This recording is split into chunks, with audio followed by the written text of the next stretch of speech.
Hello' guys, কি খবৰ আপোনালোকৰ? খবৰ নিশ্চয় ভাল আৰু মোৰো ভাল। আৰু এয়া দেখিছেনে, ৰঙালাও গুটি কেইটামান লৈ ল'লোঁ আৰু এইফালে ধুবলৈ পূৰা ৰেডি। আৰু বহুখিনি ওলাইছে, সেইবাবে ভাবিলোঁ ৰেচিপি এটা দি দিওঁ আপোনালোকৰ মাজলৈ।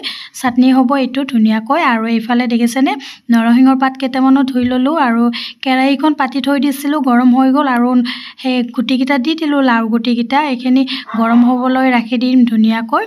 আৰু এইখিনি অকণমান ভাজিম বঢ়িয়াকৈ। আৰু আপোনালোকে এৰাইও দিব পাৰে দেই। আৰু মই আজি এৰাই নিদিওঁ, গৰম কৰি কিনে আপোনালোকে এৰাই ল'ব পাৰে, কিন্তু মই আজি এৰাই নলওঁ। মই এনেকুৱাকৈ মিক্সিত দি দিম আৰু ধুনীয়াকৈ পিচ খাই বাৰু।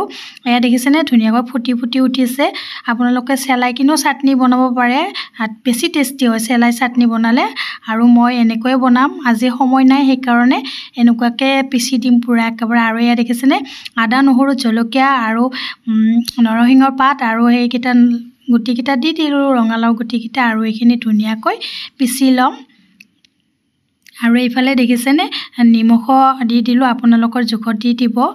আপোনালোকৰ ৰঙালাও গুটি কিমান বা ওলায় তাতে জোখত দি দিব। আৰু এয়া দেখিছেনে, আৰু কেঁচা তেলো অকণ দি দিম। কেঁচা তেলখিনি দিলে আৰু বহুত টেষ্টি হয়, চবে জানেই চাটনিটোত কেঁচা তেল দিলে বহুত ভাল লাগে। আৰু এইফালে দেখিছেনে, মোৰ পিচা হৈ গ'ল আৰু ধুনীয়াকৈ পিচ খাই গৈছে। অকণ পানী দি দিছিলোঁ আৰু ধুনীয়াকৈ পিচা গ'ল। আৰু আপোনালোকে ভিডিঅ'টো ভাল পালে লাইক কৰিব, শ্বেয়াৰ কৰিব। আৰু যিসকলে নতুনকৈ চাই আছে, প্লিজ মোৰ চেনেলটো ছাবস্ক্ৰাইব কৰি দিব। আজিলৈ বাই বাই।